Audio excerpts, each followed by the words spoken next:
Welcome to Visalaandhra news. ముందుగా headlines చూద్దాం. వణికిస్తున్న మిగ్జామ్ తుఫాను, కోస్తాలో వర్షాలు. బీజేపీని నిలవరించే తొలి ప్రయత్నానికి గండి. ఇండియా కూటమిలో పార్టీలన్నీ సమన్వయంతో పనిచేయాలి, సిపిఐ నేతలు. మైనార్టీల సంక్షేమం, అభివృద్ధికి చర్యలు చేపట్టాలి, సీఎం జగన్కు రామకృష్ణ లేఖ. ప్రజా సమస్యల పరిష్కారమే ఏకైక లక్ష్యం, సిపిఐ కార్యదర్శి నారాయణ. సచివాలయ ఏఎన్ఎంల పనిభారం తగ్గించాలి, ఓబులేషు డిమాండ్. తుఫాను ఎఫెక్ట్, యువగళం పాదయాత్రకు తాత్కాలిక విరామం. నైరాస్యంలో బీఆర్ఎస్, కామారెడ్డిలో కేసీఆర్ ఓటమి జీర్ణించుకోలేని పార్టీ శ్రేణులు. జనసేనకు డిపాజిట్లు గల్లంతు. సాగర్ వద్ద ముళ్ల కంచెను తొలగించిన పోలీసులు, ఏపీ భూభాగంలోకి కేంద్ర బలగాలు. మిజోరంలో కొనసాగుతున్న కౌంటింగ్, ఆధిక్యంలో ప్రతిపక్ష పార్టీ. ఆ ఎంపీలు 14 రోజుల్లో ఏదో ఒక సీటు వదులుకోవాలి. గాజాలో భూతల దాడుల్ని విస్తరించాం, ఐడిఎఫ్. $40,000 మార్క్ దాటిన బిట్కాయిన్. ముగింపు అదుర్స్, 4-1తో సిరీస్ భారత్ వశం. ఇక డీటెయిల్స్ లోకి వెళ్దాం. తుఫాను ప్రభావంతో కోస్తా జిల్లాల్లో వర్షాలు కురుస్తున్నాయి. శ్రీకాకుళం, విజయనగరం, విశాఖపట్నం, గోదావరి జిల్లాలు, కృష్ణా, గుంటూరు, ప్రకాశం, నెల్లూరుతో పాటు తిరుపతి జిల్లాలో వర్షం కురుస్తోంది. చాలా చోట్ల ఈదురుగాలులు వీస్తున్నాయి. వర్షంతో ఆయా ప్రాంతాల్లో చలి ప్రభావం పెరిగింది. బాపట్ల సహా అనేక తీర ప్రాంతాల్లో సముద్రం అల్లకల్లోలంగా మారింది. తుఫాను తీవ్రత దృష్ట్యా చాలా జిల్లాల్లో పాఠశాలలకు ప్రభుత్వం సెలవు ప్రకటించింది. విశాఖపట్నంతో పాటు కృష్ణా, ఎన్టీఆర్, నెల్లూరు జిల్లాల్లో అన్ని ప్రభుత్వ, ప్రైవేటు విద్యా సంస్థలకు సెలవు ఇచ్చారు. విద్యార్థుల రక్షణ దృష్ట్యా ముందస్తు చర్యలు తీసుకున్నట్లు విశాఖ జిల్లా కలెక్టర్ ఏ మల్లికార్జున తెలిపారు. ప్రైవేటు విద్యా సంస్థల యాజమాన్యాలకు కూడా తక్షణమే ఆదేశాలు జారీ చేయాలని డీఈఓకు ఆయన సూచించారు. బీజేపీ బలహీనపడుతోందన్న భావన ఎన్నికలకు ముందు సర్వత్రా వినిపించింది. మధ్యప్రదేశ్లో అధికారం సాధించి ఛత్తీస్గఢ్లో కాంగ్రెస్ విజయం సాధిస్తుందన్న జోస్యాలు దూదిపింజల్లా గాలికి కొట్టుకుపోయాయి. కాంగ్రెస్ మధ్యప్రదేశ్లో విజయం సాధించడం కలగా మిగిలిపోయింది. రాజస్థాన్, ఛత్తీస్గఢ్లో ఉన్న అధికారాన్ని కోల్పోయింది. అంటే హిందీ మాట్లాడే రాష్ట్రాలలో బీజేపీ మళ్లీ పాగా వేసింది. ఈ రాష్ట్రాల్లో కాంగ్రెస్, బీజేపీ మధ్య దాదాపు ముఖాముఖి పోటీ జరిగింది. కానీ కాంగ్రెస్ ఆ అవకాశాన్ని వినియోగించుకోలేకపోయింది.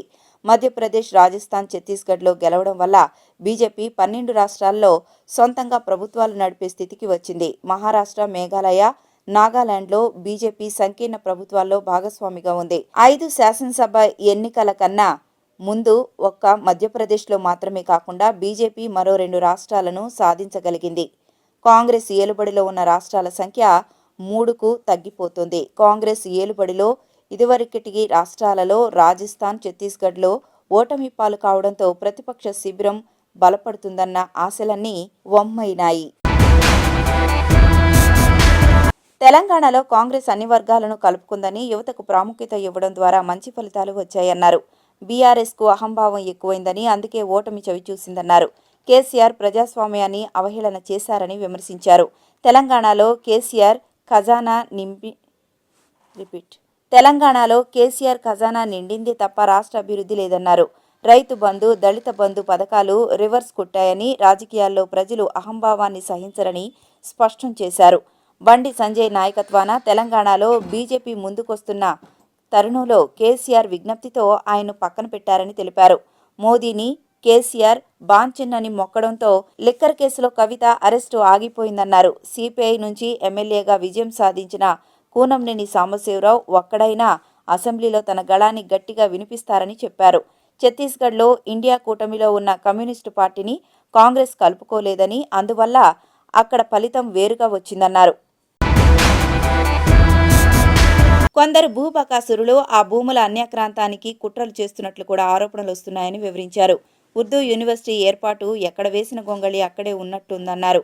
కడపలోని హజ్ భవన్, రాయచోటి, ప్రొద్దుటూరులో కేంద్ర నిధులతో బాలబాలికల కోసం నిర్మించిన మైనార్టీ హాస్టళ్లు, ఐటీఐలు ఇంతవరకు ప్రారంభానికి నోచుకోలేదని తెలిపారు. యునాని వైద్య కళాశాల, పరిశోధనా కేంద్రాల ఊసే లేదన్నారు. కనీసం మైనార్టీ ఫైనాన్స్ కార్పొరేషన్ వెబ్సైట్ను కూడా అప్డేట్ చేయడం లేదని తెలిపారు. ఇప్పటికైనా మైనార్టీల అభివృద్ధిపై దృష్టి పెట్టాలని, కర్నూలులో అబ్దుల్ హాక్ ఉర్దూ యూనివర్సిటీ భూములు అన్యాక్రాంతం కాకుండా చూడాలని, యూనివర్సిటీ ఏర్పాటు కోసం నిధులు కేటాయించి అవసరమైన భవన నిర్మాణాలు చేపట్టాలని, మైనార్టీలకు వివిధ సంస్థలను ప్రారంభం చేసేందుకు చర్యలు చేపట్టాలని కోరారు.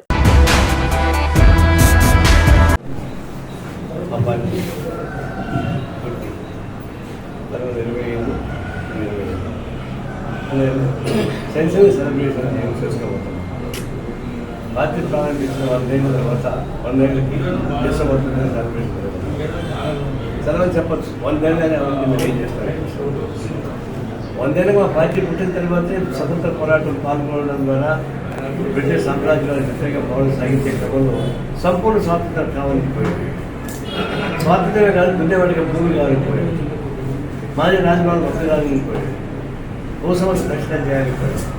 అలాంటి అర్థవంతమైన స్వాతంత్రాన్ని పోయాం తప్ప కేవలం బ్రిటిష్ వాళ్ళు పోవాలి, మమ్మల్ని మేము పరిపాలించుకొని చెప్పేసి పద్ధతులు కొనసాగించాలి.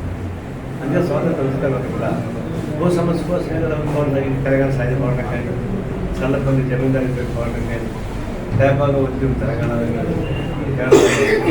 కొన్నప్ర కేరళ, నేపాల బెంగాల్ ఇట్లాంటి కొనసాగించాలని వస్తున్న రాజకీయాల్లో మొట్టమొదటి చెప్తాను, మతానికి రాజకీయ సంబంధం. బీజేపీ వాళ్ళు మతాన్ని ఎన్నుకోవడం ద్వారానే మెజారిటీ చేసింది. హిందువులు ఎక్కువ కాబట్టి మెజారిటీ కాబట్టి రాజకీయాలు అందుకే వస్తారు మాస్గా ముందుకు. కానీ భారతదేశం ముందుగా హిందువులు, ముస్లిమ్స్, క్రిస్టియన్స్, బౌద్ధులు, జైన్స్ అంతా కలిసి పైకి మనకి ఈ ఒక్క మాత్రమే డామినేట్ చేయలేదు. ఆ సమస్య వచ్చింది. ఇప్పుడు తక్షణ సమస్య కమ్యూనిస్ట్ పార్టీని లౌకిక వ్యవస్థను కాపాడుకోవాలి, ప్రజాస్వామ్యం కాపాడుకోవాలి, లేకపోతే దేశం మరోసారి ప్రమాదం చేస్తుంది బీజేపీ. వాళ్ళ మెజారిటీ తోటి కార్డు ఉపయోగించి సనాతన ధర్మం వైపు పోవడానికి పోయారు.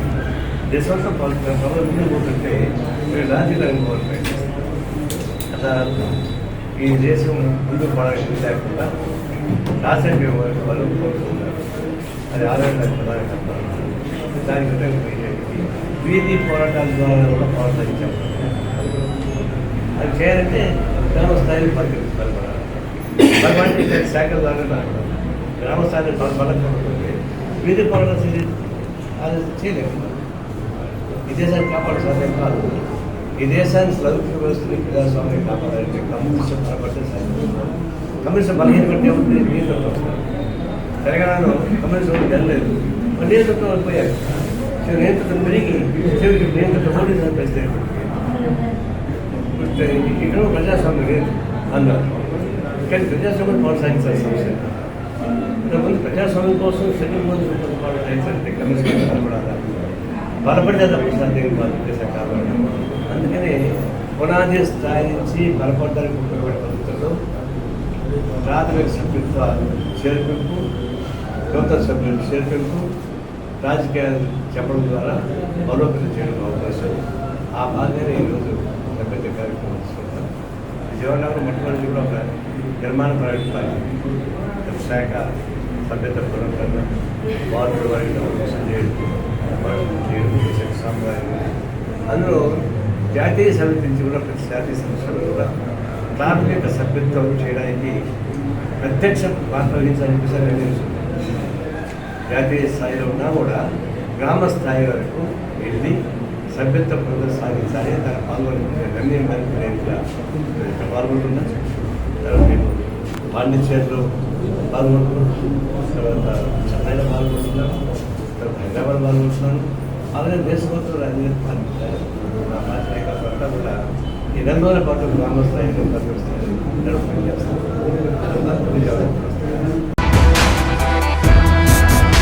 మహిళా ఉద్యోగులను ప్రభుత్వం ఇబ్బందులకు గురిచేస్తోందన్నారు. యూనిఫామ్ అలవెన్స్లు ఇవ్వాలన్నారు. హెల్త్ సెక్రటరీలను గ్రేడ్ 3 నుంచి హెల్త్ అసిస్టెంట్లుగా మార్పు చేస్తూ జీవో తక్షణమే విడుదల చేయాలని డిమాండ్ చేశారు. రెగ్యులర్ ఏఎన్ఎంలకు ఇస్తున్న అన్ని రకాల ప్రభుత్వ సదుపాయాలు, సౌకర్యాలు, అలవెన్స్లను సచివాలయ ఏఎన్ఎంలకు ఇవ్వాలన్నారు.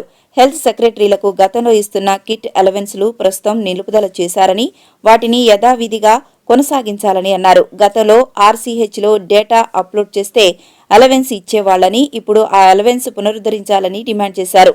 సెలవు దినాలలో కూడా దారుణంగా పనిచేయిస్తున్నారని, తక్షణమే సెలవులు మంజూరు చేసి పని ఒత్తిడి తగ్గించాలని డిమాండ్ చేశారు. ప్రస్తుతం కాకినాడ జిల్లా ఉప్పాడ కొత్తపల్లి తీరంలో పొన్నాడ శీలంవారి పాకల వద్ద యువగళం పాదయాత్ర చేరింది. తుఫాను కారణంగా ఈ ప్రాంతంలో ఎడతెరిపి లేకుండా ఈదురుగాలులతో కూడిన భారీ వర్షం కురుస్తోంది. దీంతో పాదయాత్రకు బ్రేక్ పడింది. తుఫాను ప్రభావం తగ్గాక ఈ నెల 7న మళ్లీ శీలంవారి పాకల నుంచి యువగళం ప్రారంభించనున్నారు.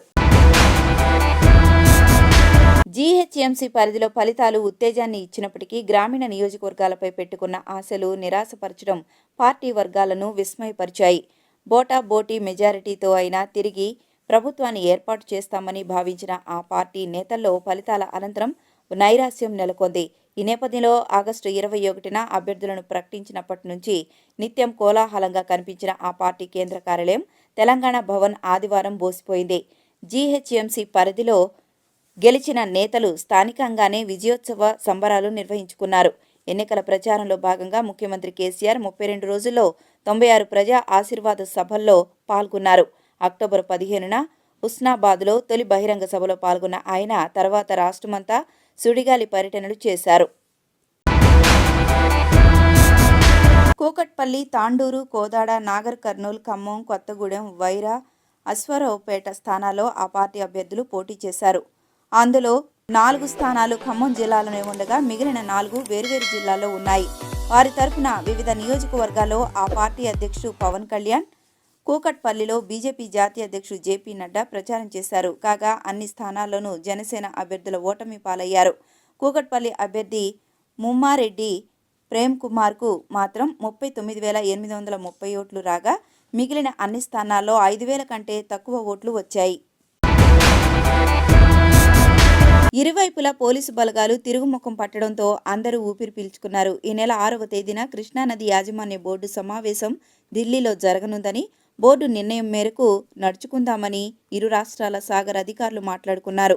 జలాశయం పరిధిలో కేంద్ర బలగాలే ఉండాలని, పోలీసులు బలగాలు వెనక్కి వెళ్లిపోవాలని కేంద్ర హోంశాఖ సూచనలు పాటించాలన్న విషయంపై ఏకాభిప్రాయానికి వచ్చారు. ఏపీ భూభాగంలోని డ్యాం పాయింట్లను పూర్తిగా కేంద్ర బలగాలు స్వాధీనం చేసుకున్నాయి. కేంద్రం రంగంలోకి దిగడంతో సమస్య తాత్కాలికంగా సద్దుమణిగింది. మధ్యాహ్నం వరకు వెలువడిన ఫలితాల ప్రకారం ప్రతిపక్ష జోరం పీపుల్స్ మూవ్మెంట్ పార్టీ 22 స్థానాల్లో ఆధిక్యంలో కొనసాగుతోంది. అధికార మిజో నేషనల్ ఫ్రంట్ 10 చోట్ల ముందంజలో ఉంది. బీజేపీ, కాంగ్రెస్ చెరో స్థానంలో ఆధిక్యంలో ఉన్నాయి. రాష్ట్రంలో మొత్తం 40 అసెంబ్లీ స్థానాలు ఉన్నాయి. నవంబర్ 7న పోలింగ్ నిర్వహించారు. వాస్తవానికి మిగతా 4 రాష్ట్రాలతో పాటు మిజోరం అసెంబ్లీ ఎన్నికల కౌంటింగ్ కూడా ఆదివారమే జరగాల్సి ఉండగా స్థానిక పార్టీల అభ్యర్థన మేరకు నేటికి వాయిదా వేశారు. ఈ ఎన్నికల్లో అధికార ఎంఎన్ఎఫ్, ప్రతిపక్ష జెడ్పీఎం, కాంగ్రెస్ మొత్తం 40 స్థానాల చొప్పున పోటీ చేశాయి. అసెంబ్లీ ఎన్నికల్లో గెలుపొందిన ఎంపీలు మరో 14 రోజుల్లో తమ స్థానాల్లో ఏదో ఒక స్థానాన్ని వదులుకోవాల్సి ఉంటుంది. అలా చేయకపోతే రాజ్యాంగంలోని ఆర్టికల్ 101 ప్రకారం 14 రోజుల గడువు ముగిసేసరికి వారు పార్లమెంటు సభ్యత్వాన్ని కోల్పోతారు.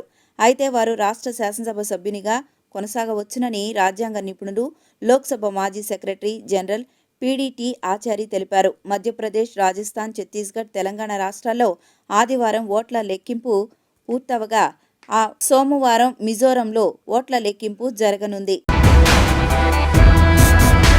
గాజాలోని పలు ఆసుపత్రులతో పాటు కిండర్ గార్డెన్, స్కూల్స్, ప్రార్థనా మందిరాలను హమాస్ మిలిటెంట్లు తమ స్థావరాలుగా చేసుకున్నారు.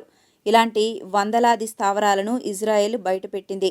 దీని గురించి హగారి మాట్లాడుతూ గాజాలోని ప్రజలను ఇజ్రాయెల్పై కుట్రకు ఎలా వాడుకున్నారో తెలిపే మరో ఎన్నో సాక్ష్యాలు తాము బయటపెట్టినట్లు తెలిపారు.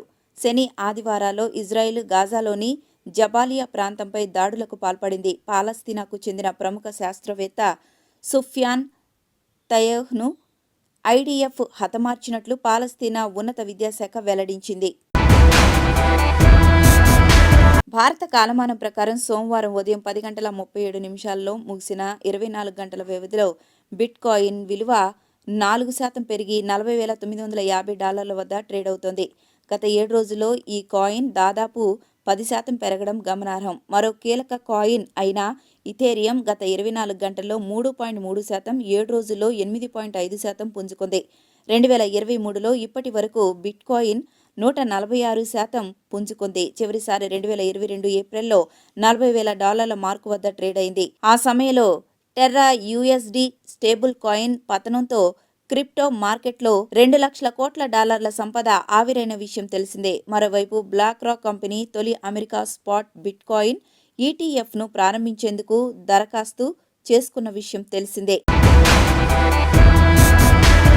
ఆస్ట్రేలియాతో 5 మ్యాచ్ల టీ20 సిరీస్ను టీమిండియా 4-1తో సొంతం చేసుకుంది. ఆదివారం 5వ మ్యాచ్లో భారత్ 6 పరుగుల తేడాతో విజయం సాధించింది. మందకోడి పిచ్పై మొదట భారత్ 8 వికెట్లకు 160 పరుగులే చేయగలిగింది. శ్రేయస్ అయ్యర్ టాప్ స్కోరర్, అక్షర్ పటేల్ రాణించాడు. డ్వార్షిన్, బెరెండార్, తన్వీర్ సంఘా భారత్ను కట్టడి చేశారు. ఛేదనలో ఆస్ట్రేలియా 8 వికెట్లకు 154 పరుగులే చేయగలిగింది. McDermott top scorer, Mukesh Kumar, Ravi Bishnoi, Harshdeep Singh, Axar Patel చక్కని బౌలింగ్తో ఆసీస్ను దెబ్బతీశారు. ఆల్రౌండ్ ప్రదర్శన చేసిన అక్షర్కు player of the match award లభించింది.